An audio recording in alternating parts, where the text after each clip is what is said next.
Se você deseja consultoria de qualidade, vem para o time Music.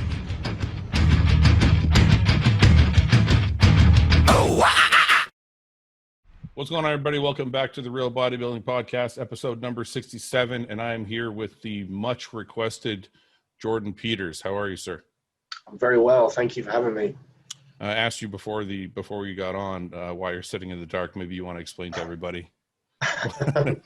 I'm not really sure. I like being in the dark. Especially after I've trained, I can then relax a lot more and unwind a lot more if I'm sitting in just a dark, cool room. Is it because of your training? Because your training is really intense, and I'm imagining you probably need to calm down after that, or is that? Genuinely, yes. But even when I'm training as well, like when we go in there and let's say we go upstairs and there's no one up there, I turn all the lights off. Really? Yeah, it's just a strange habit of mine. Obviously we've got the natural light coming in, but yeah, like I don't like artificial light that much. Okay. All right. Well, it's good, man. Whatever you like. So I wanted to get you on because you seem to be the authority on all things training and nutrition, and I wanted to just kind of delve into the X's and O's. Usually the Real Bodybuilding Podcast is more about kind of who the person is, and we might get into some of that, but I feel like people really, really want to tap into your training and nutrition knowledge. So are you okay if we just start with our X's and O's? Absolutely, buddy. Yeah, whatever you want. Okay. So first thing we're going to do, because it come up on our most recent podcast that I did, was we'll start with training, because one of the things that came up was training volume and how much is too much, and how much is too much during your workout, and how sets should be to failure, and how many sets should be working sets, and all this type of stuff. Sure. So I know it seems kind of remedial, but at the same time, I had Guy Cisternino on, who's a 7-time Olympian, and he is adamant that really it's the only way for him to train is to do like every set to failure. Sure. But he's also notorious for injury and all these other things. So I was trying to explain to him that maybe pulling back would help. So I guess I'm asking you, where's your mind on that question there? So for me, volume is dictated initially by frequency. So if I'm training, or I'm aiming to train something more frequently, then the amount of kind of work that I'm going to expose that muscle to in that individual sitting is going to be limited by kind of how many sleeps I get until I'm wanting to hit that muscle group again. There are some things that I train at extremely high frequency, and then as a result, I train them at really low volumes. Biceps, for example. Biceps I train 3 times over like 6 days. Okay. So then each time I expose myself to training my biceps, I'm only doing 2 or 3 sets. Okay. And that's my bicep training. Okay. So, but can I delve into more of what those 2 sets are before we get into, we'll go back a bit and explain that part, but let's pinpoint one thing. So let's say when we're talking about, let's say you do chest. Yes. And let's say you say to me, Fouad, I do 9 sets for chest. Sure. Are all 9 of those sets working or failure sets? For me to be able to kind of answer that, I would have to scale back the number from 9. So like, let's say, for example, for me, I would only do 5 sets for chest. That's typically probably I do. And then when it's as low as that, all 5 of those sets would be to failure, yes. Would all 5 be beyond failure? No. Mm-hmm. That would be dependent on my kind of recovery capabilities at the time. If my recovery is really, really good, out of those 5 sets, maybe 2 would be beyond failure. Okay, so we should probably establish the definitions first. So when I say failure, you're saying beyond failure. I think we mean the same thing. What my definition of failure is that I can't complete a rep on my own. Okay. So at that point, if someone comes hands on the bar, that is then a forced rep, and that is going beyond failure. Okay. So I will only have someone come hands on to a set if I know that I can recover from that additional stimulus that I'm about to expose myself to. Okay. And my conditions as to when I allow that to happen are pretty strict. So like, I'll know precisely how, first of all, if I'm going to let someone touch me or touch the weight, and then how many times I'm going to let them do that. So there's going to be a real specific instruction to the spotter as to exactly what is going on at each set. So for training, see, it's really strange. Like, for all other aspects of my life, I'm really kind of like laid back and chilled, and for training, I have to control every single aspect so meticulously for me to be able to standardize things and to ensure progression. Okay. So, yeah, so let's say I'm doing 5 sets, and a couple of those might be to beyond failure. Those 5 sets are always, I'm hoping for, are going to be creating a novel stimulus, in the sense that they'll be doing something that I haven't ever done before. Okay, so let me delve into those 5 sets. So if you're doing chest, first let's explain how many exercises are you doing for chest? Probably 3. Okay, can you name the 3? So let's say at the moment I'm doing an incline Smith press, an incline like machine press, and then I'm doing a high incline Smith press, and then I'm doing an isolation movement. So that could let's take the first one. So you're doing it, you said incline Smith press, I think. Or incline machine press, yes. Okay, incline machine press. So let's say the first one you're doing incline machine press. How many failure and how many beyond failure for that exercise? For the first exercise, never beyond failure. Never beyond failure, but you will get to failure. I will fail on the first exercise, but the first exercise of a session, I will never go beyond failure, because then the ramifications that will have on the sets that follow it. Because beyond failure work is just so disruptive. And then you can't effectively assert yourself through the rest of the session if you've gone beyond failure in your first exercise. So you're going to really limit your ability to progress your kind of second movement, your third movement. Okay, so what I'm trying to get at is how many sets in that first exercise are you doing total? And then the last set is failure, but how many come before that? Sorry, you cut out slightly. You're going to have to say that again, buddy. So the last set of the first exercise is to failure, but how many sets come before that? So for me, preparing for my failure sets, I don't count those. No, I know that, but I want to know how you prepare. Okay, so let's say, for example, I'm using like the Prime incline press at the moment. That's my favorite machine. I absolutely adore it. And my work set at the moment is like just over 5 plates a side. So I'll come in, I'll do 1 plate a side, I'll do 10 reps. I'll then do 1.5 plates a side, and I'll do 8 reps. I'll then do 2 plates a side, I'll do 5 reps, 2.5 for 3 reps, 3 plates for 2 reps, 3.5 for a rep, 4 plates for a rep, 4.5 plates for a rep. Now my body is totally prepared to work without wasting any energy. I'm at no risk of injury because I've done, 6, 7 preparation sets. And then everything is then in position to attack that first work set. And then the goal of that first work set is to do something on that machine that I have never done before. So that could just be a pound a side additional. So every time I get on that machine, I am looking to do like 0.5 pound or a pound more. And then every now and again, I might try to get a rep as well.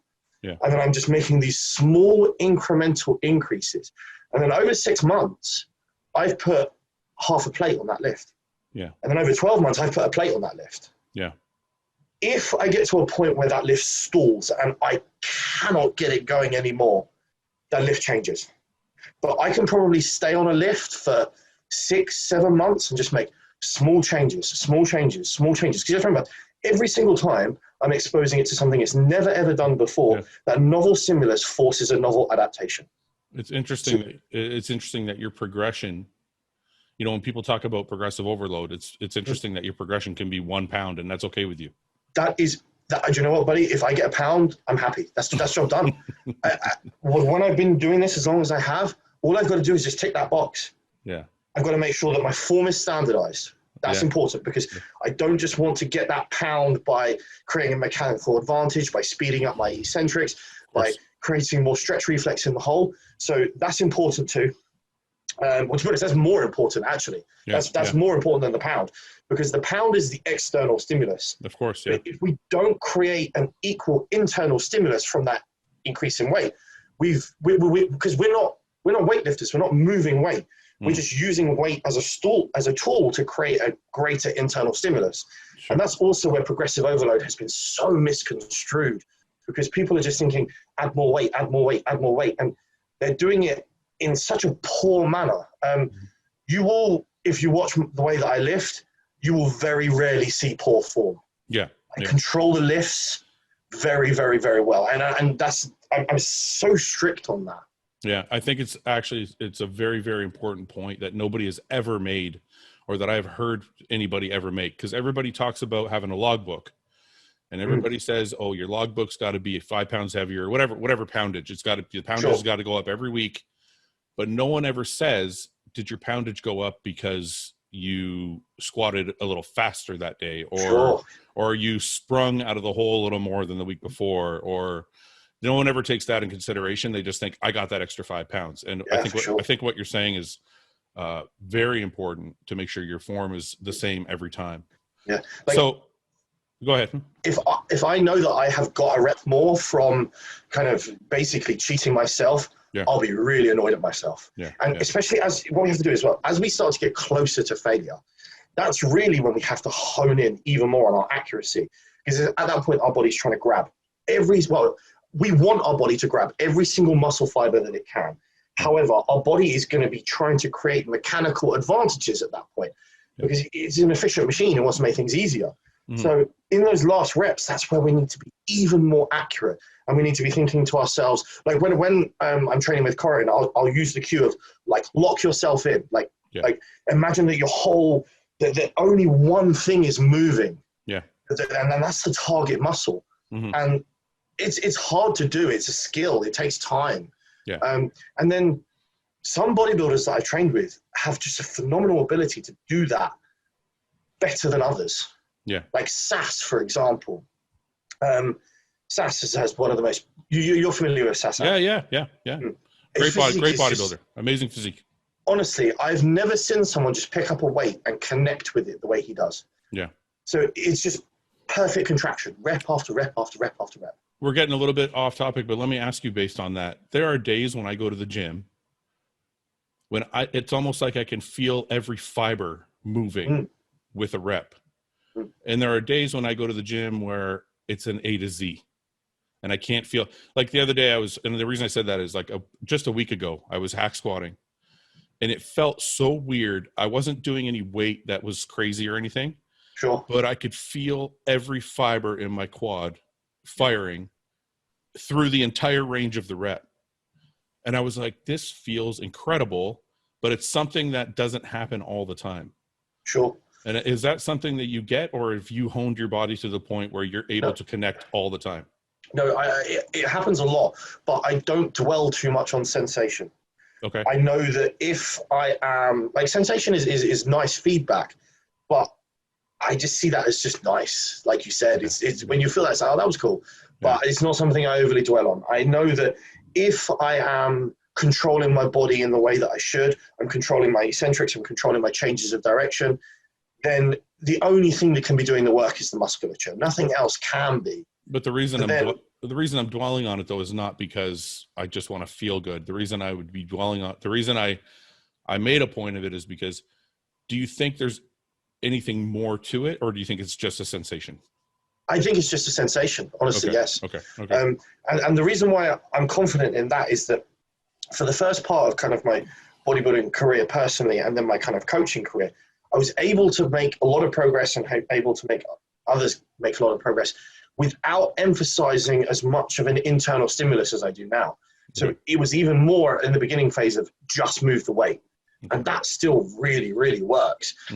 But then when you take that and then you combine it with perfect accuracy, that's when growth occurs. And then sometimes you get great sensation and sometimes you don't. And I don't dwell on the sensation aspect overly. So you don't think because I always tell people, if you can't, and I understand what you're saying. If you're in a squatting position, your form is good, and you're going from A to B and back, there's only some certain muscles that can do that. So Sure. in that essence, feeling doesn't matter. But to me, I tell people, like, I always use the phrase, if you can't feel it, it's not working. And I know that's, and I know that's a little bit, it's very I think that's really important when you're teaching people that haven't been able to tap into muscles that they are trying to grow. Like, if someone has a stubborn body part, I think them learning how a contraction feels is important. But once we start to get strong at something, we've got too much going on in that moment to then focus on sensation. Yeah. Okay. Like, really, like when you've done your best hack squat work, then you know where the form was perfect. Yeah. Like, so let's say like your strongest hack work you've ever done. Yeah. I can't imagine then that you were concentrating much on sensation. No, and the way you put it now makes complete sense. When you're learning, to train a muscle, the feel is more important than when you've actually learned to train the muscle. I think so. Okay. I think, again, I know some people will probably disagree with that even still, but I think that we're definitely onto something there if someone can feel that they're contracting things. Okay, so let's go back. So you're doing the incline Smith press. You've done all those feeder sets. I call them feeder sets when you do that. Yeah, sure, feeders, right? And then you did your one failure set. That's your working set. That's your failure set. And now that's it. You move on from there. On that particular exercise, there will probably be 2 sets. Okay. So then I'll then either go up or down in weight based on how I feel. Okay. So I'll know that, let's say I'm aiming for like 5 to 8 reps on my first set. Yeah. And if I feel really, really good that day and I'm like, okay, everything feels safe, I might go up. Yeah. And I might take like a 4 to 5 repper. If I don't feel that great that day in terms of just safety, I'll go down and then maybe take like an 8 to 12 repper. Okay. And again, so that'll be to failure. So just so people know, you may do like 6 sets, but only 2 of them are working failure sets. Yeah. Okay. Okay. Everything else is just feeling out the weight. And this is what I was trying to get across to Guy when we were talking about it, because Guy would do all the sets you talked about, but he will do pretty much failure on every one. Yeah, see, that's just, I think that's such an inefficient way to train. I think he's wasting energy. Well, not only that, you've picked 3 exercises, whereas Guy for chest, I think he said he does like 6. So so the volume is like drastically crazy high. Crazy high. Yeah. Like, it's obviously really hard to critique because he's got a phenomenal physique. His physique is way better than mine. Can I, before you go on, I'm sorry, can I just preface this with, I love Guy. This isn't not a knock on Guy. I'm only using Guy as an example. Yeah. Yeah, I'm only using Guy as an example because we just talked about this on the podcast. Yeah, sure. It's fresh in the listeners' minds. Like, I'd be super intrigued to take someone like Guy that's doing that in his fashion and to see whether I could get him to grow more than he has in the last 2 to 3 years by implementing some of the strategies that I would use, where I would make him preserve all of his energy in his early sets to make sure then that he has as much poundage, because he's a strong guy as well. Well, his point, and in a valid point, I would trying to stop getting injured. That's what his point was, and I'm kind of in the same boat, right? He says to me, look, if I scale back on all those early sets and save everything for the end, I'm going to end up dumbbell pressing 200-pound dumbbells, and I'm going to tear my pec. So at some point, I think we all have to concede that we can't do that. Like, there's going to be I know for sure that I'm getting closer to that all the time, where I will then have to do like 10 reps, 10 reps, 10 reps, 10 reps. So then I'm just not lifting anything close to where I am now. Yeah. And then if you kind of previously trained the way I do, where then you've built your muscle through like really heavy poundages, at that point, you're then going to also have to concede that you're probably not going to build any more new muscle. At what point? Because you're saying when you can't expose your body to a novel stimulus, so why is it going to create a novel adaptation? So when you can't add like 1 more pound, then you're pretty much conceding that I can't add another. Not definitely, because obviously there are other ways that we can kind of create overload. We can decrease our rest periods, but mechanical tension is the biggest driver of hypertrophy. And I know that I have built all of the density I have from lifting the way that I do. Mm-hmm.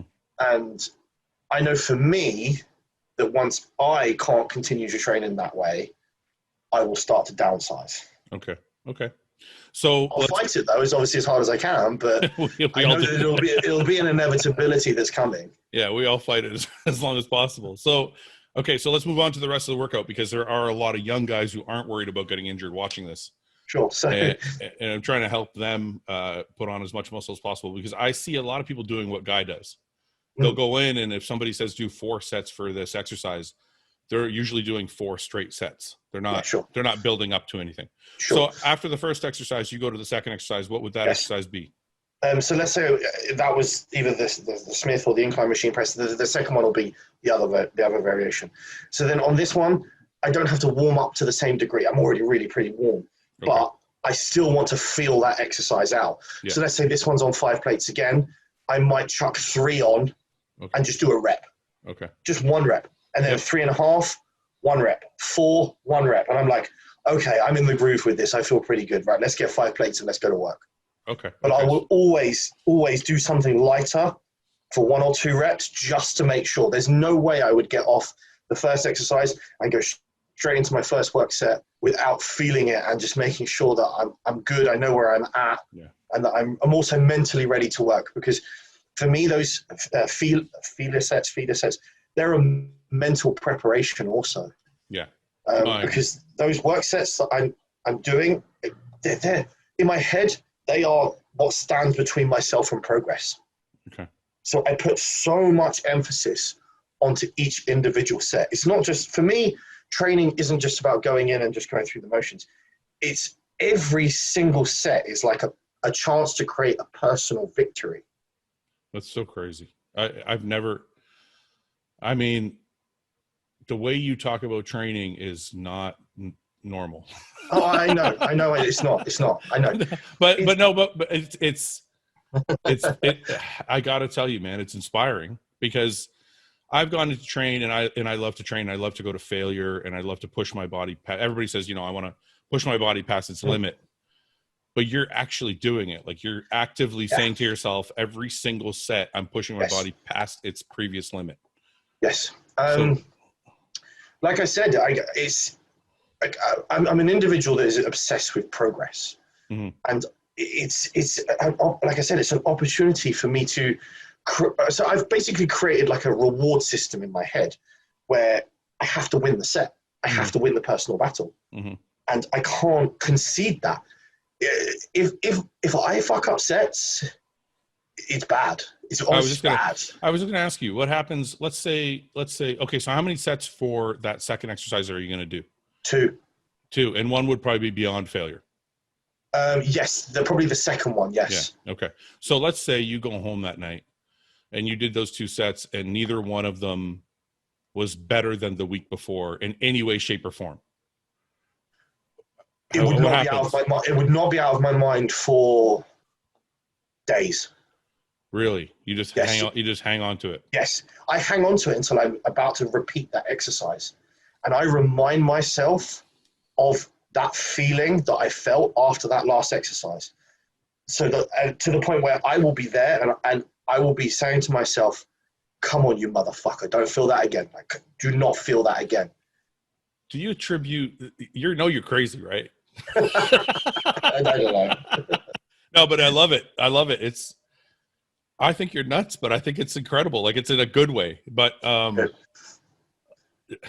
do you attribute all of, because you're a massive guy, like, I should show people, like, people who don't know who you are, I should show people first what you look like. So these are some of your clients. These are some of your lifts. I don't post very many progress shots myself. It's probably been a while, but I know you have posted some. There'll be some there. Yeah, I don't remember when. I know you used to post some. I posted like a mirror shot not so long ago. Like, is this you on stage? No, that's not. Yeah, that was 2016 though. So you can kind of see what he looks like here. I mean, you look incredibly massive. Like, this is. And there I'm 247 at 5'6". Yeah, that's big, man. Like, that's real. And the reason I wanted to show people. Yeah, there's one further up on the right. There was a fairly good, that rear double bicep on the right. That's incredible. Look at the slab of muscle, man. That's like, okay. So the reason I want to do this is not just a fanboy. The reason I wanted to do this is to ask you a question. Yes. Because this question comes up all the time, and this is a common theme now in social media. Do you attribute these slabs of muscle, the density, to heavyweight? Yes, I just don't. For guys that are incredibly strong, you will see this density only in those people. But you trained yourself to be that strong. Like, I think anybody can be. I mean, strong is relative to that person, right? But I think of course. I think anybody can train themselves to be strong. If you took me, for example, when I started, and you said, "Hey, you got to put 1 pound on the bar every time you lift," I would eventually get strong. Oh yeah. But I never trained for that because I didn't have that in my mind. I wasn't like, I got to put 1 pound on the bar. Sure. I would be like, I got to put a quarter on the bar. I got to put a 10-pounder on the bar. But let's say that you did create that reward system in your mind, knowing that also you are an individual that is also obsessed with progress. I see it in everything that you do. Yeah. I bet you'd get very fucking good at it. Yeah, but that's my point. I'm wondering if anybody, what I'm trying to get at is a couple things. One, people say that you can get big without being strong, which I don't agree with.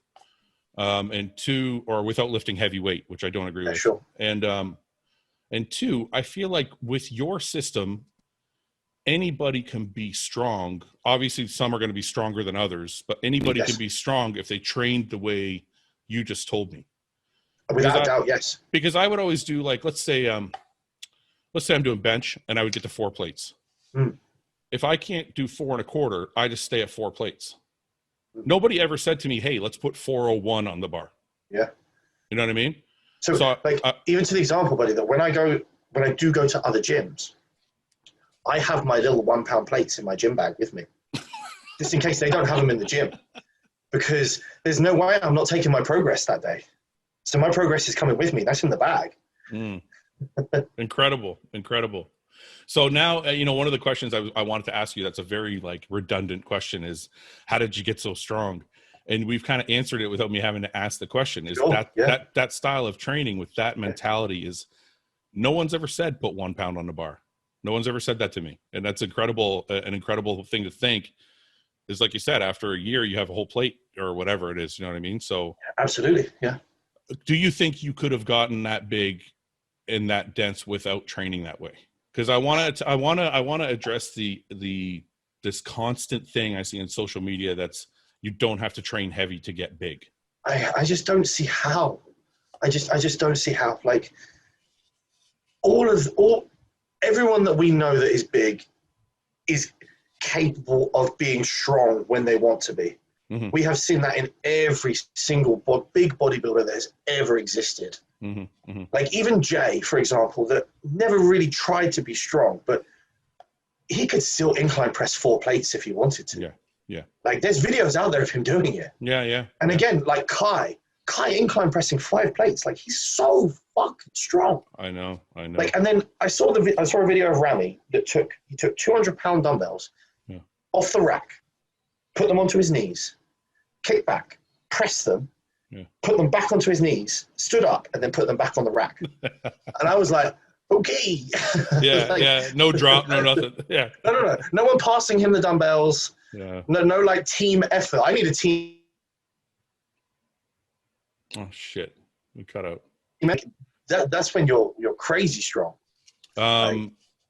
Okay, so going back to the workout. So you've done now 2 sets of the first exercise, 2 sets of the second exercise. You went beyond failure. Now, is beyond failure different every time? Like, because I know, I talked to Patrick about, Patrick Tour has talked about extending sets. Yes. So when you talk about beyond failure, is it just getting an extra rep, or when you say, could it be like, I did a rest pause and that counts as beyond failure? That really depends on my recovery capabilities at the time. So let's say I am in a caloric surplus. I know that I have the food available to create new tissue. I know that my stress is good, my sleep is good. In those instances, then I will be looking to extend the set with a rest pause, because that stimulus is incredible. Those effective reps, that we'll call them, that the rest pause brings, is so stimulatory that they're really, really great. But what we have to kind of think about is that when we're in a deficit, we can't build new muscle. Yeah. Like for guys like you and me, we're not building new muscle when we're in a deficit. We know that. So those rest pause extensions, those extra stimulatory reps, we don't need. Sorry, Jordan, you cut out a little bit. Can you go back a bit? But sure. So when we're in a deficit, like, we can't build new muscles. So then those rest pause reps that we would do bring nothing to the table of benefit. Yeah. They just increase the recovery demands that we have to kind of meet. And then as our sessions go on, and if, let's say, we like dig ourselves even deeper into a recovery hole, that's when then our strength on the straight sets is going to start to decline. And if we start to lose too much strength in the straight sets, we're going to then start to lose muscle. And I think that that's where guys can really overtrain themselves when in a deficit, when they're using too many extensions on their sets. I see. That makes a lot of sense. So basically you're saying if you're going to use intensity techniques like rest pause or drop sets, or even forced reps from a partner or whatever. Yes. You're only more apt to do those in a time when you're in a caloric surplus. Yes. So when you're in a deficit and you're dieting for a show, you're more doing straight sets, just straight sets. Yep. No forced reps, no extensions, no nothing. Now you said you can't build muscle in a deficit, but there's a very popular YouTuber out there that stresses that you can build tons of muscle in a deficit, and I adamantly disagreed with him at first, but then, he said he brought in some caveats, like obviously beginners or there's caveats for sure. Like recomping and stuff like that, which I agreed with. But in a normal system, yes, like let's say that we've taken our body weight up by 30 to 40 pounds over stage weight. Would you say that was kind of typical for you in an off season? You got maybe 40 pounds? 40 is normally, yeah. Yeah, the 40 is a nice point. Yeah. If you've used kind of assistance to get yourself there. Yeah. When that 40 pounds has to come off and you're then still using assistance, you're not then in a position to build new muscle. All we're trying to do is maintain what we have. Let's say we only went up 10, 15 pounds and we stayed pretty lean, then maybe on the way back down, there might be a chance to build something new. But I think that approach is crazy. Like at the end of the year, you're not going to be building as much as the guy who. No. Yeah. Hell no. You basically end up with nothing. Every time I've done it, I've always been so annoyed at myself for doing it. Trying to stay lean? Yes, because you just get nothing. you end up dieting back down. Sometimes you end up lighter than the time before. Yeah. And you're like, oh man, I fucked that up. Yeah. I'm an adamant believer in bulking, and the people who are watching this are going to laugh because it's been an ongoing thing. And I don't know why I keep bringing it up, because I know it's the right way to do things. Sure. And I wasn't even going to say it, but I'm like, if Jordan brought it up, so I'm just going to tap into it a little bit. But you're walking living proof of it. People don't care. People don't care. They don't care. It's weird. You can give them a million examples and they just don't care. So it's nice to stay lean. There are some advantages where, especially if you walk that line perfectly, where you haven't killed your appetite or you haven't pushed too far away, then you're just exhausted. Yeah. There's a sweet spot, for sure. So going too far is just silly. Yeah. I've gone over 50 pounds and it's like, oh man, I've got to get this off now. And it's like, fuck. What's the heaviest you've gone into bulk? 308 pounds. And would you end up on stage? Under 250. It was such a hard prep. I think in my second year or third year, I can't remember which it was. I think it was the year I was getting ready for the nationals. It was my second year. And I'm like, I got to get huge. I got up to 286 pounds. Sure. And I ended up on stage at 204, I think, or some shit. It was just a nightmare. I think I dieted for 22 weeks. Yeah. And I think I was like hallucinating by the end. I'm like, this is just. Oh, yeah. Yeah. So I did that push up and down with Milos. Yeah. And it was hard. It was.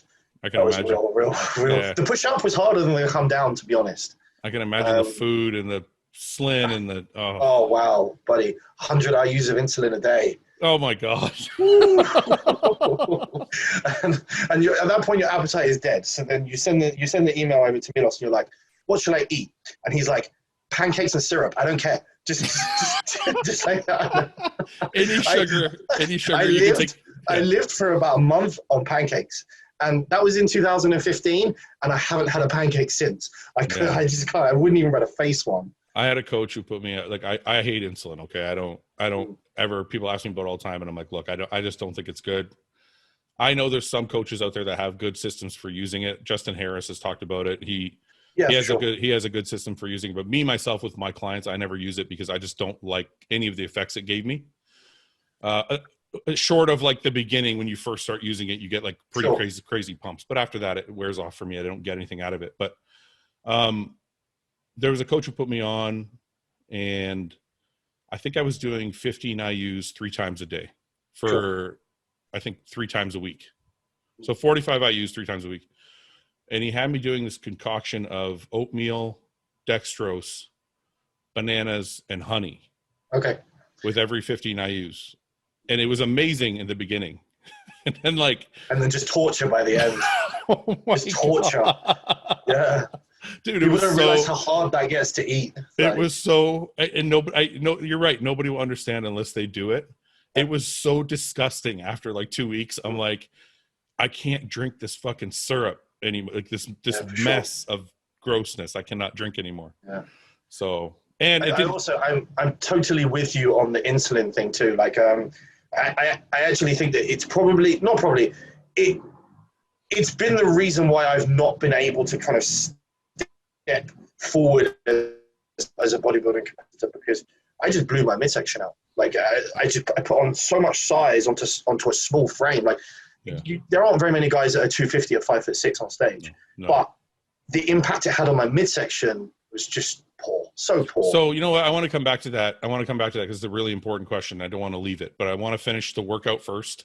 Sure. Just so we can nail that down, and that's the first thing we're going to come back to because it's an important one.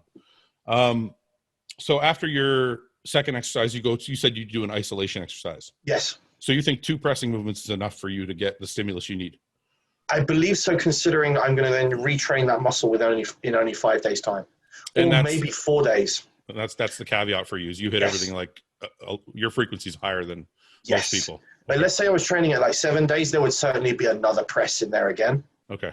But on the 4 to 5 day frequency that I prefer, then just 2 is ample for me. Yeah. See, I do the bro split, or whatever as they call it now. I call it the pro split. So I think pro split is definitely a better phrase for it, because I think that once you are that big and that developed, then you do need that individual attention on each muscle group. Yeah. Like it's 100%. It's a pro split. I think that's a perfect term for it. Yeah. I've always been jealous when, like, I used to talk to Luke, and Luke would, I do push pull legs, and I'm like, I don't know how you get in all the work you need to get in, and like for sure. 3 body parts in an hour. I just could never imagine doing it. But I literally, like, the way I talk about the way that you should kind of advance through training is that once you are super advanced, you need that pro split. That's so important.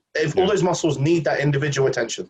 Yeah. So that's what I do. So if I'm training chest once a week, which I do 4 exercises, 3 presses, 1 isolation. So anyway, you go on to an isolation after that.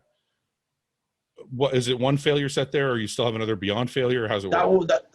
That will probably be something with quite a lot of like intensity added to it. So it might only be 1 set, but it might be like a 3-point rest pause. Yeah. With like 4 reps.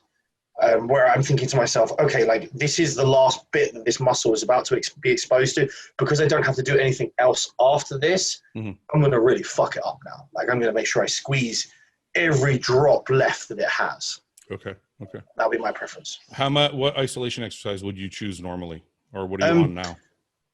At the moment, I'm enjoying doing dumbbell flies, but with like a pause in the stretch. Okay. So just a super, like, really, really nice 3 to 4 second eccentric. Yeah. I don't go super wide with my hands.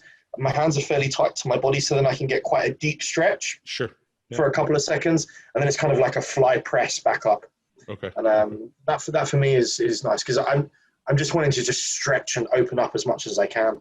I imagine on the isolation exercise, you're not still on that 1 pound increase system, are you? Not in the same manner, no. Like, my mindset is obviously to try to improve it over time, but it isn't regulated in that same strict. Like, I'm not like going to war in my head before that set. Well, you are, but more on the intensity front instead of the weight front. Sure, yeah. Okay, Yeah. okay. So how many feeder sets would lead up to that final set? Actually, none. At that point, I'm good to go. So, like, today, for example, I did it with just the 30-kilo dumbbells. So what's that, like 65-pound dumbbells? Yeah. So I just grabbed those, and I'm good to go straight away. Okay, so you're not going that heavy on that movement? No, for me, that one is really about feel. The torture, yeah. Yeah, like I want those eccentrics to be slow. I want to feel that stretch in my chest at the bottom. Like, I don't need to lift heavy at that point on that movement. Yeah. For me, that movement is about making sure I am really on the muscle. Well, a 3-point rest pause is insane. I mean, you're putting down the weight. For those who don't know, that just means he's putting the weight down, resting for 10 seconds, you'd say? On that exercise, it's 15 seconds. So 15-second rest, then he's picking the weight up again, going to failure, 15 seconds, and then again, 15 seconds, and then again. So 3 rounds of that after the first set. So that's pretty intense, man. Like, to finish that. They're fun sets. I enjoy those a lot. Fun sets.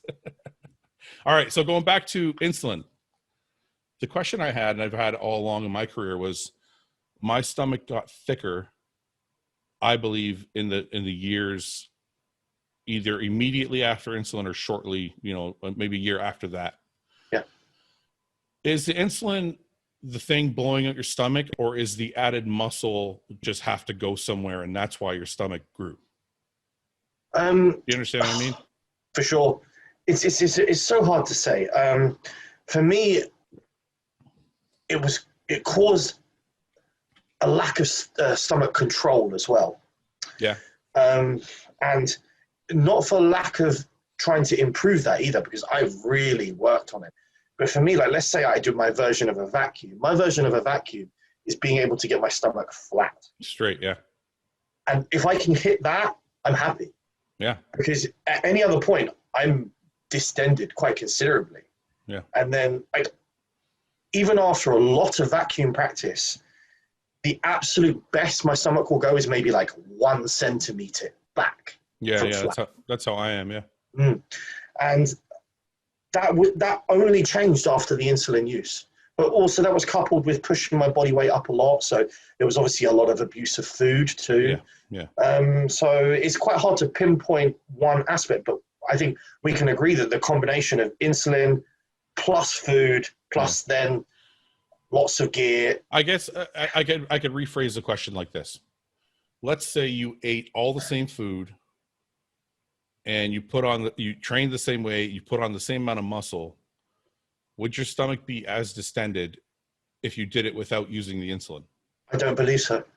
Yeah, I think my midsection would be much better. Yeah. I think the insulin caused just the total also helped me build a shitload of muscle. Yeah. But at a real cost for me personally. Was pro bodybuilding your ultimate goal?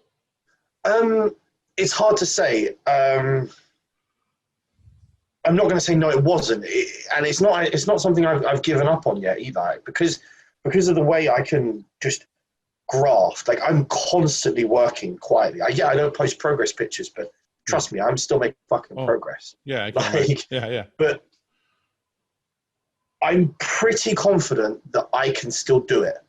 Okay. But the problem is that I'm so beatable when I'm on stage because of my midsection. Yeah. You stick me in a most muscular or a rear double bicep, I'm going to win those 2 poses. Yeah. But for every other movement aspect on the stage, I'm losing. And I'm not just losing by that. The next guy, I'm like 4th, 5th in the lineup every time. Yeah. So it's going to make it really, really hard for me to win a show. So then that's why I've kind of like been quiet with my own physique, and you haven't seen me on stage for a bit, because I hold myself to such high standards. Yeah. And like I train I know that I train so well and I'm so meticulous with everything, but I can't justify presenting something then that isn't a reflection of kind of me and what I've worked towards. And that's solely down to my fucking midsection. And it's frustrating. Have you ever considered doing what like a Nicolas Vouillot did? Because Nicolas like stopped bodybuilding pretty much, went off all the drugs and stopped eating like a bodybuilder. Yeah, that was fascinating to see. And then came back, came back kind of in a different way. And now his waist is like his midsection was not even close to how bad mine is. Yeah, no, I don't know how bad yours is. That's not why I'm agreeing. But his midsection wasn't that bad. I never saw it as a flaw. Yeah, I didn't think it was bad either. I didn't think it was like horrible. I think he was on his way to having a blockier midsection, and he stopped it ahead of time. For sure. I really like that lad. He's a really, really nice guy, by the way. Yeah. Big fan of him. So is it frustrating knowing that your muscularity is good enough to beat anybody? But you have this, because I'm only talking to you from someone who has the same feeling. Yeah. Like if you look at my physique in 2009, it's something I'm very proud of. Yeah. And then if I look at my physique at 2017 at the Arnold, it's something I'm very disgusted with. So I'm like, I feel what you're feeling is like you have the tool, but there's this one thing that you need to fix. Yeah, for sure. I don't know. I think that because of that frustration, that's why I've channeled it so much into training the way I do. Because then I know I can excel when it comes to training. Because I can't excel on stage like I would want to. But I'm going to challenge you a little bit on that. Do you think training the way you train is adding to the problem, because you are using your core and the way you train is so heavy? It's an interesting one. Well, I haven't touched any insulin now for it's been a while. God, it must be 3 years now, or 2 years, probably 2 years, and I've been able to improve it at bigger body weights since not doing that. Yeah. So the training then isn't then what's causing the issue.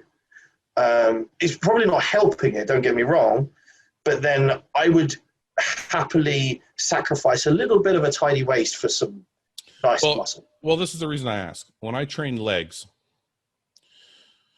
if I try and pose afterwards, my stomach looks like shit. Like it looks wider. I can tell my obliques are pumped. Sure. I can tell my core was like being worked when I was squatting or hack squatting, or just that breathing. You know what I mean?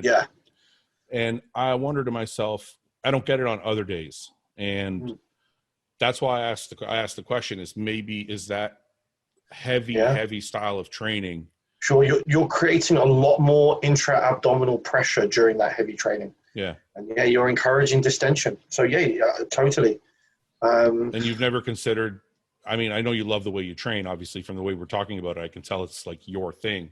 Yeah. Has it ever crossed your mind to even try and do something Honestly, no. I love to train in that way so much that I don't care enough about my midsection to sacrifice that.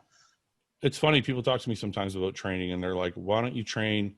And I use Ben Pekulski all the time because his training is so like specific, move it this way, move that way, and move at this speed and that speed. And sometimes people are like, well, why don't you train like that? Then you wouldn't get injured. And I say to them, there's a fun factor involved in training that has to be there, or else I don't want to do it. Yeah. So I guess if for someone like you, if I'm saying, hey, why don't you train lighter? It takes all the enjoyment out of what you're doing. Yeah, there's an element of risk in the sets that I do as well. And I clearly enjoy that. Like where I'm like, who knows if this is going to blow both my knees out, but fuck it, let's try. Do you actually think that before you do a set? No, not before the set. Like I'm way too, You try and leave that shit out. You try and leave that shit out of your head when you're doing it. It doesn't come into my head before heavy sets. Before heavy sets, I'm lost. Like honestly, I'm not even there. Like that's some. I tried to explain it like when Dusty was quizzing me on it before. Yeah. Like there's real moments where I'll do some of the heaviest stuff I've done. I'll unrack the weight and I do not feel a thing. Yeah.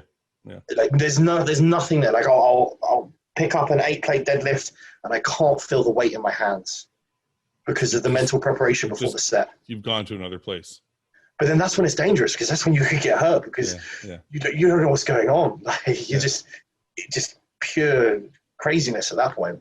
All right, let's get into some nutrition. We've been on for a while, and I want to cover some other important stuff, because I think a lot of people think they know how to train. I know they don't, but a lot of people think they do. So let's assume they do and go into some of the nutrition stuff. Sure. Because that's where most people think they need help. What does an off season look like? What are some of the key components in your off season muscle building diets?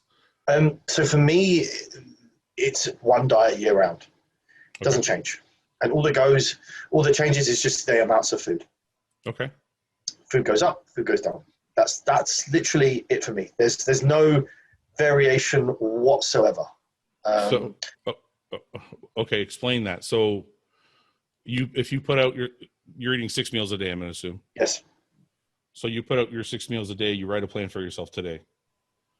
There's nothing that changes in that plan other than the amounts in the diet. If I can help it, yes. That's what I'm shooting for. That's going to mess a lot of people up. Because as somebody who coaches a lot of people, they're all looking for like the secret change that's going to connect with their body. Yeah, for sure. Yeah. Like for me, I like consistency. And then I know that if I'm going to take away 50 grams of carbs, then my rice meal in off season might get up to 150 grams of carbs for that meal. And then it'll work its way down to maybe as low as 75 grams when I'm dieting down. So what is the diet? What is someone your size? What does your diet look like? Why don't we start there? What's like, give me your breakfast.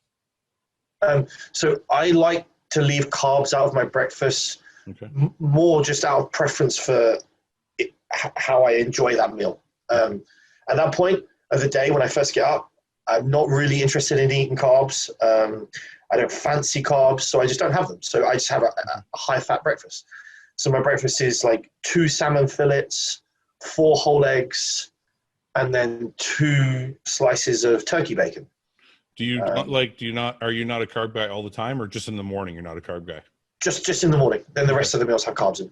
Okay. That's literally just solely down to preference. No, I know your carbs are in the other meals, but do you actually? You said you don't fancy carbs, so I'm saying, do you eat the carbs in the rest of the meals because you have to, or like do you actually enjoy? No, I enjoy them and then want them in the other meals. Okay. For some reason, when I get up, I just don't fancy carbs, so I just don't have them. Where is your training in the day? After what meal? After my second meal. Okay, so you do get some carbs in you before you go. Yeah. So then my pre-workout meal will be typically cream of rice with whey, and then it might have some almond butter in, just to slow things down so it's not too fast. Okay. Then my intra-workout shake, then my post-workout meal. I have cereal post-workout. Okay. So is there a reason? Just because you like it? I like it. Yeah. Just because you like it. Yeah. Okay. Yeah. It's an easy way for me to hit my carb totals for that meal as well. Do you have it with milk or with water? No, just with whey. Whey and water, yeah. Just with an isolate, yeah. So like that meal in off season might get as high as like 250 grams of carbs in that one meal. Okay. So cereal is a pretty easy way to get that in. That's a big bowl of cereal. Yeah, for sure. Yeah, it is a beast. But I can't reasonably eat 250 grams of carbs from another source. Yeah, that's a lot of rice. It's a lot of rice. Yeah. And then after that, it then goes back to rice and meat, and then rice and meat again before bed. So let me ask you this. A lot of people talk about whey and how, and I know, for those of you who don't know, Jordan has his own supplement company.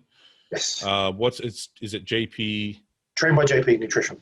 Trained by JP Nutrition. So do you have a whey or no? We do. We have a standard whey and then a whey isolate. Okay. So I don't want to say any of this to disparage anything you're doing, because I have a supplement company too. We're coming out with a whey as well. And post-workout in the off season only. I shouldn't say just in the off season, but usually in the off season, I like a whey in the post-workout as well. But what do you say to those coaches who are like, it's not as good? I don't believe that it's not as good, but I do agree that it's not always necessary. Explain that. In that it's an added expense / luxury that we don't need. Like, Okay. if we can happily eat our protein, I think we should. And I say that to the people that try to buy our supplements. Like, do you need this supplement? But what I'm asking is it better? Is it better to eat like a steak or a chicken or whatever, or is it the same? I think it's an impossible question to answer, if I'm honest. Okay. I don't understand how a coach can say a food is better than a whey. For me as well, it would kind of be more down to, like, if I'm in a diet situation, I want to eat the food. Well, let's stick to one thing so we can kind of get this down to a nitty gritty, because this question has always come up, and I don't know how to answer it for people. I've always been of the feeling that real food is better, more just because it takes longer to process in your body, and the way your body does process it, and the enzymes you get that are released when you chew, and all these things. The reason I use a whey post workout is because sometimes I come home in the off season and I don't feel like eating. So instead of not eating, the whey is a good fix. It's a perfect convenience. Yeah, it's perfect for that. But if I was to actually compare them, I would always say that food is better. And I guess that's what I'm asking you is and I don't mind being wrong. I just want to know why. I don't think I can fairly answer to say one is better than the other. Mm-hmm. But like I said, I totally think that a whey is an extremely convenient thing. Okay. But I would always still agree that if you can eat your protein, eat it. But I can't really say why. It's an interesting one. So I'm in the same situation as you. Yeah. That I can't say why. I think that when my body is hungry and I feel good and I'm digesting food well, I feel better in myself eating whole meals. Okay. So if I'm eating steak and rice and I know that my body's processing it well, generally I feel better than if I was to have whey and a bagel, for example. Yeah. My body is definitely feeling much better from that. But then on the flip side, kind of at the dog end of off season, when you're struggling to eat, the whey can be a pretty good savior. Yeah.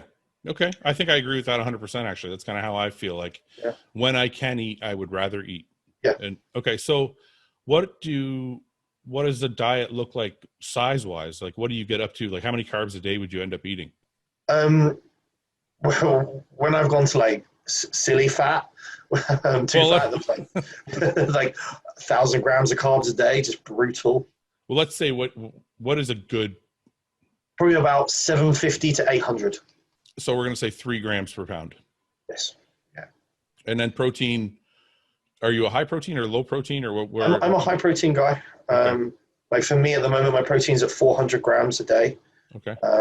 But it's been higher, and I'm happy for it to be higher.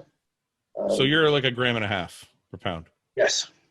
Okay. And then where are you on fats? Because I know you said you do the salmon and that in the morning, but what about the rest of the day? Moderate fats. So my fats will probably be at about at peak, probably about 0.5 gram per pound. Okay.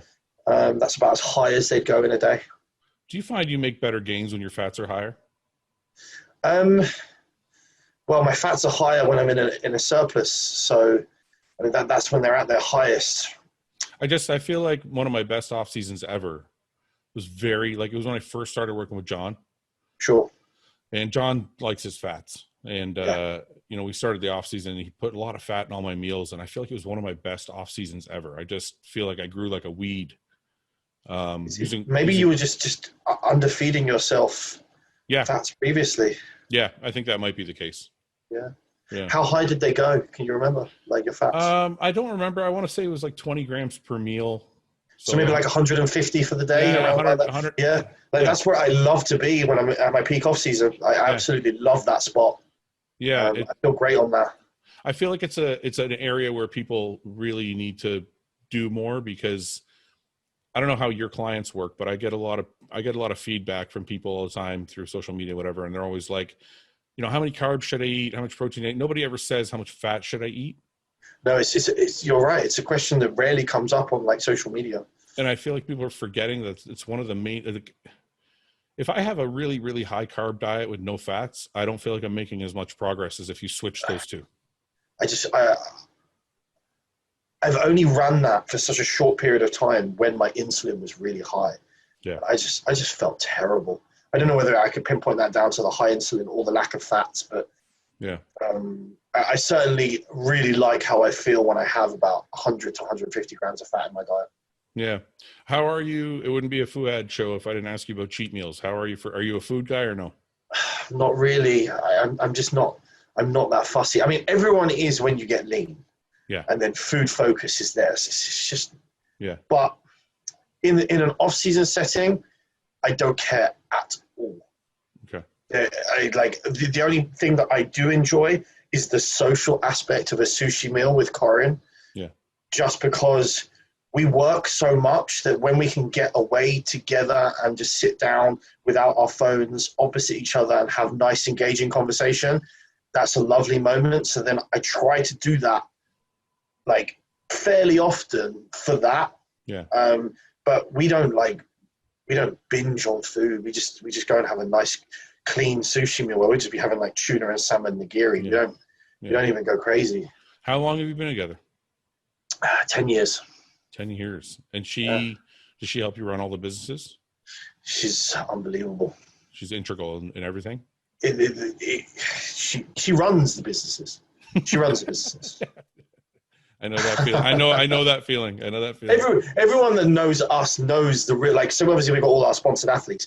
Yeah. They don't speak to me. No. They just go straight to Corin. They don't, if whatever happens, no one emails me anything. I don't know what the fuck's going on half the time.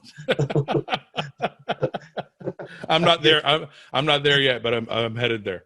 So let's talk business a little while, because you've made a good name for yourself and you've made a good career out of bodybuilding, even though you're not a pro, which, I get these questions all the time from people is, do I have to be a pro to make money? And I actually did a YouTube video recently on how to make money in bodybuilding. Yeah, I enjoyed that video. It was a good video. Thank you. I enjoyed that. But part of it was contracts, and a lot of guys can't get contracts, they're not pros or whatever. And I guess what I want to ask is, where did you start and how did you make bodybuilding so lucrative for yourself without really competing? It's a good question. I genuinely enjoy helping people. And I feel like I connect with people quite well, and they can feel the sincerity in me wanting to see them succeed. Mm-hmm. So that's enabled me to build strong relationships with people that have then like elevated my position as a coach, for example. Yeah. That's an important aspect. Like when you know that your coach is genuinely excited and you can feel it and you can feel that they really give a shit. Yeah. That's going to make a difference. And I do, I really do give a shit. I take it very personally. So coaching is your first, so let's say when you started, coaching is your first business. Yes. So the coaching started in 2010. How many clients would you say you got up to at its peak? I'm not even sure I should say. Okay, you don't have to. No, Let's assume it got to the point where then I knew that my coaching was losing its quality. Okay. So then I quickly scaled back. But that could be, I mean, for some people that could be 30 people. Some people don't. Some people don't manage time well, right? Like, and for some people, it could be 300 people. So yeah, for sure. Yeah, so for me, once you hit that limit, then I think you need to be responsible in that situation and scale back straight away, because your business can go to shit fast, and your reputation is everything as a coach. Yeah. So I scaled back quickly from that situation. But obviously, I realized quite quickly that not everyone could afford a coach. So then that's when I started the membership site. And we were the first to start a subscription site because I knew that there was quality information to give people, and because of the trust that could potentially be built, people would invest in it, and they did. And like we're over 5,000 paying members each month. I've been considering that, because one of the things it's funny, I want to talk to you about it just briefly. I want to say dozens of emails a day from people saying they want coaching. Sure. And I turn them all away, because like you said, I feel like if you can't give the time, then you shouldn't take the money.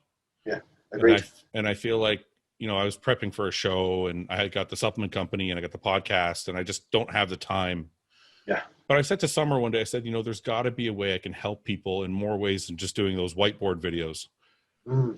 And is the membership site something that is manageable, or is it, like, how does it work? Ours is a lot of work. Like, yeah. I'll send you over a login to ours, and you'll see how extensive our app is. Okay. So, for example, since ours has been running, we've reinvested over 2 million into ours. Okay. The development cost has cost over 2 million. Okay. So it's not a cheap startup thing anymore. Yeah. Like, obviously, that's more come in the last 3 to 4 years when we had the revenue to do that. Initially, it was only a website, and it was a lot cheaper. But the issue now that someone is going to face is that the competition that exists out there are already so far ahead because they've been reinvesting so extensively. And we're about to unveil like our next step in ours, which is then so far ahead of anyone else in regards to kind of the level that we're operating at. What does somebody get like, how do you coach them through the membership section? Is it like, if I sign up, I just see a bunch of different answers to a bunch of different topics, or how does it work? So like, I could probably even just pull up the app on my phone. Just like, so like I open the app right now, right? Yeah. And then like, so I go to this section here, which is like a menu section on the side. And then I've got like the video section, the education section, each individual athlete log, a live stream section, a forum section. So let's say we go into the forum section, and we then go into the health section. I can then ask a question, and then that will always be answered the same day by either myself or one of the athletes. So like I tie in all the athletes that we have with the supplement contract that to be part of Train by JP, they also have to put in their relevant hours on the site. Yeah. So every single day, there are 20 athletes working the site. So if you ask a question, you will be answered by at least 10 athletes. Somebody's going to answer. Yeah, that's great. And that is contracted for them, that they have to make a post daily. Yeah. Which takes like 2 seconds. But the point is that if anyone has a question at any one time, they're getting an answer every single day without having to wait. And that answer is coming from either a pro or a very experienced competitor. Yeah, that's amazing. So we've managed to create an environment that is really, really helpful, but also really funny. It's like a community on there. Yeah. There's obviously all the members are like writing comments on the videos, because we post up 12 to 15 training videos a month. Okay. Of all of the athletes. And then there's like tons of interaction where they'll get to follow everyone's preps into their shows. It's a really nice feel on there. Everyone is keen to help. It's certainly grown a lot more since we've had all of the athletes on board, because of just the kind of the community feel that they create, and everyone can just get so personable with them, and it's nice. It's really nice. So you started coaching. You realized there was way too many people to coach. So you started the membership section. Yes. Where along the line, how long did you have the membership section and the coaching going before you started the supplement company? The membership site was running for 5 years. So I was coaching for 3, then started the membership, and then that was all then running for a further 5 when I then had the revenue to create the supplements. And then, so now you've had supplements for 3 years? No, this is only our 2nd year. Oh, okay. We've been going 18 months. Yeah. Incredible. So how is the supplement company going? Well, now we're getting there. This last month, I don't know whether I should like talk about figures like that. No, well, you don't have to talk about figures if you don't want to. I know that like in like a business environment that it's encouraged, but for some reason I still struggle with it a little bit, like to talk about kind of like the revenues that we're generating. I'm not sure why. I think it's normal. I don't think a lot of people want to talk about revenues. Yeah, like I mean, I did that YouTube video, but that YouTube video is my own personal, like it's not the business, right? I'm not going to go on and say this is what Hostile's making. Like I'm not. Yeah, for sure, it's a weird one. But then again, like when I see like Aaron post up how Redcon are doing, I'm like, wow, that's incredible. And I love it. I think it's different when you're doing $100 million a year. I know, right? Like, it's just like, it blows my mind. But we had a good month last month. I feel like we're starting to make some headway with things, which is nice. We're at that point where it's like, okay, we can potentially do all right here, like in this industry, because it's, as you know, it's a tough market. It's saturated, man. There's a lot of companies and there's a lot of people doing things. Yeah.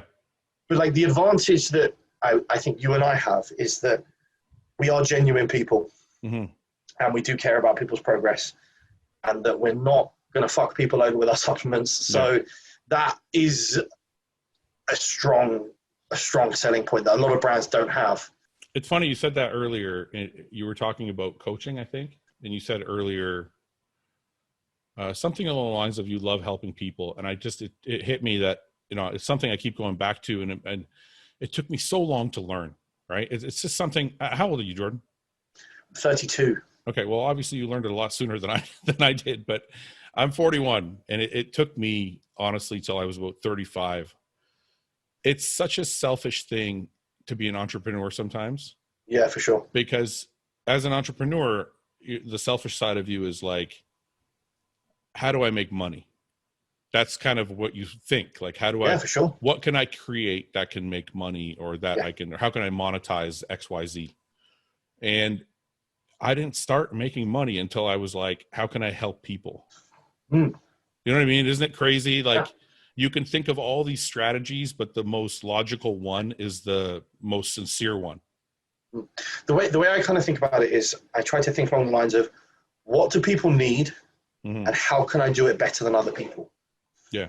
And if I keep on that track constantly, and I don't get distracted by potential margins, then I know that I'm in a good place. And that's where I'm just trying to keep my focus of, what do people need and how can I deliver that to them? Yeah. And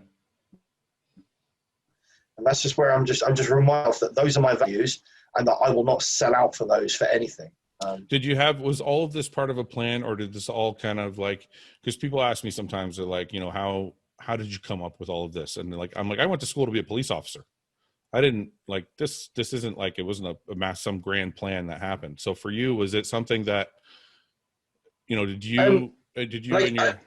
I've always had like an idea of wanting to run something like this. Like I'm not someone that will be able to work for someone else. I never have been, and I never will be. Yeah. I will always need to be the one that's leading. Yeah. Essentially. Yeah. I enjoy leading. So because of that, I know that I've got to try to keep being creative in the way that I kind of step forward with things, and the way I create opportunities for myself. How they would kind of specifically unfold, I don't really overthink that aspect. I then kind of just roll with it and see what kind of presents itself, and then just adapt to it. So that's kind of how your businesses have come up. It's kind of like, you didn't really plan them. They kind of like presented themselves. Yeah, for sure. It's like, okay, there's an opportunity there.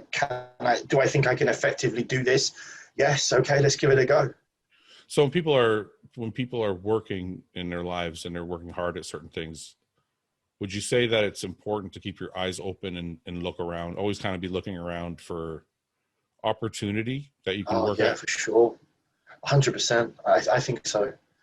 I think it's a must. Because the membership section, for example, would not have been, I mean, it's a brilliant idea, but it's not something that somebody probably came to you and handed you.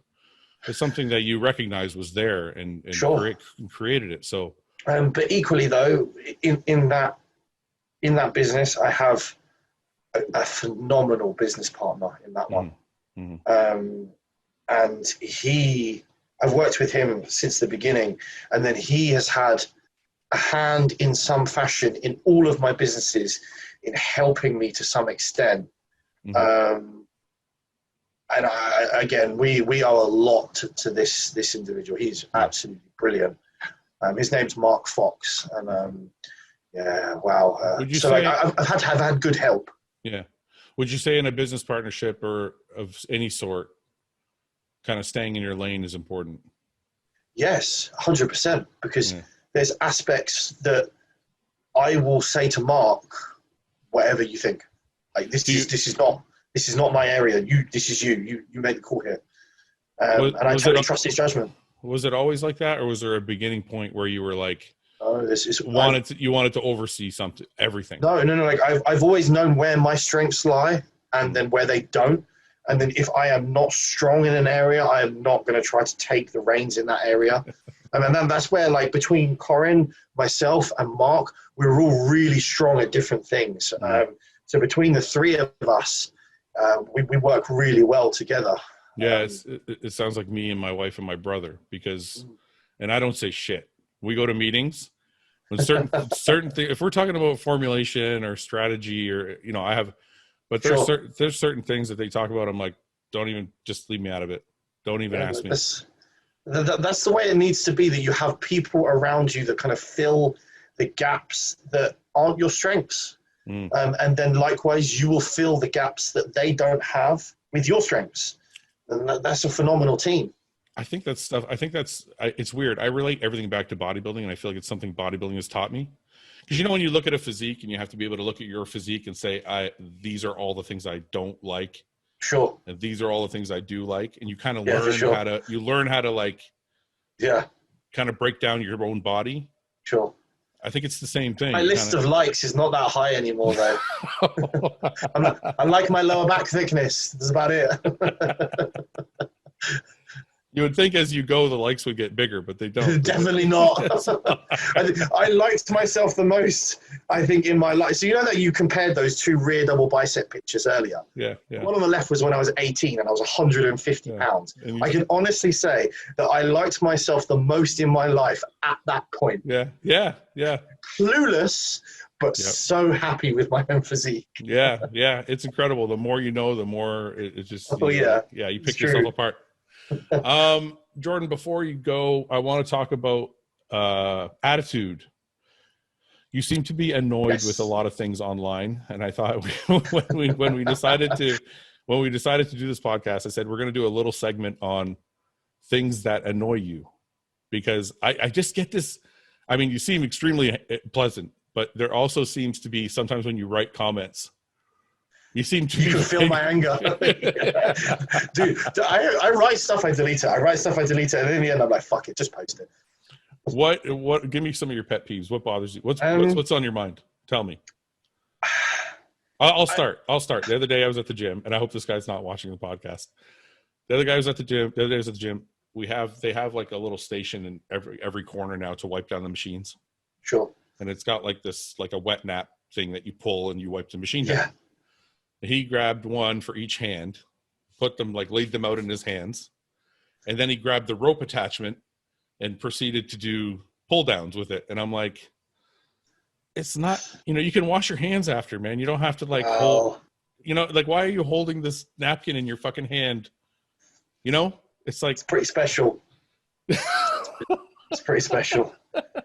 Am I crazy? Is that normal? No, definitely not. Okay. Definitely not. Like when I'm in the gym, actually, like I don't really lift my eye level up. This is an interesting thing. So headphones go on, my head drops, and my eye line never lifts up, because I know the moment that I lift my eye line up, I'm going to see something that fucking annoys me. So I put it back down again. So I have a permanent downward head. So I'll move from machine to machine with my head with your head down. Yeah. I swear. And then let's say I take my headphone off to talk to Corinne, I'll then hear something that someone else says, and I'll think, what the fuck are they talking about? I have to put my headphone back on. Yeah. I need to have goggles and just block. It sounds so bad. I'm surprised you don't have your own place. Yeah, it's something that obviously we've considered, still considering. I'm sure at some point it'll be something that we do. Is there a social media pet peeve that you see all the time that you can think of? I know there's a million, and it's hard when you're on the spot, but oh god, it's hard, isn't it? But that question annoyed me the other day. That the person that asked about you, that pissed me off. Why did that piss you off? What was the question again? The question was, what do I think about Fouad's situation? Oh, because I had to pull out of the show. And I'm thinking to myself, what are you talking about? Like, this is not like a situation. Like, Fouad's situation is incredible. And that, like, I was so keen to make that point back. Like, so yeah, that one pissed me off quite a lot. We should, you know, I should have you back on. There's a lot of, you have a lot of knowledge about health and how to keep bodybuilders healthy, right? I know we've discussed. I know we've discussed this privately before. Yeah, for sure. Like it's kind of I've learned it because I've pushed my body, and that's something I want to make clear. Like, I don't want to pretend that like I am like a picture of health, because I'm not. Because I've pushed hard and I've abused my body, and as a result of that, I've learned a lot. I've learned what to do, what not to do, and hopefully trying to pass that information on to try to keep other people safe. So yeah, it's something that, again, I'm passionate about. I enjoy learning about that topic. I don't want to keep you because it's almost an hour and a half now, but I do want to have you back on. It would be a pleasure. It would be an absolute pleasure to discuss. We can talk about, but I want it to be very health focused. Sure, let's do it. Because I feel the same way you feel. I'm not an expert, but I know what I've done wrong. Yeah, for sure. And I think, you know, just yesterday I got this. This really, really bothered me, so I do want to bring it up real quick. I got a message from this kid, and he's 19, I think. And he said, hey, you know, whatever, I'm still your fan. You pulled out. It's cool. I love you, whatever. And then he goes on to say, the doctors told me I have kidney issues, but my friends tell me I have tons of potential. Can you look at my photos and tell me how much potential I have and if it's worth it to keep going? Oh, wow. And I'm like, this kid's 19 and he has kidney issues. And I'm like, I looked at his photos and he looks good. I mean, he doesn't have potential to be like Mr. Olympia, but he looks good. And I'm like, honestly, man, it doesn't matter if you have potential. Like, if you have kidney issues at 19, you're already behind the 8 ball. For sure. So I'm like, I just feel like I would like to have you back on so we can stress to people that, like, this stuff's not like, it's not a game. Like, totally. Kidney issues kidney issues are fatal, and you end up in dialysis, and it's not somewhere you want to be. And it doesn't really matter how much potential you have if that's where you're headed. I totally agree. Totally agree. And there is ways to also mitigate the damage we're doing. So sure, we'll get stuck back into that next time. Yeah, when you come back, we'll talk about it. Yeah. Para mais vídeos assim, deixe o seu like e se inscreva no canal. VINI Wizard, o bodybuilding traduzido de graça para você.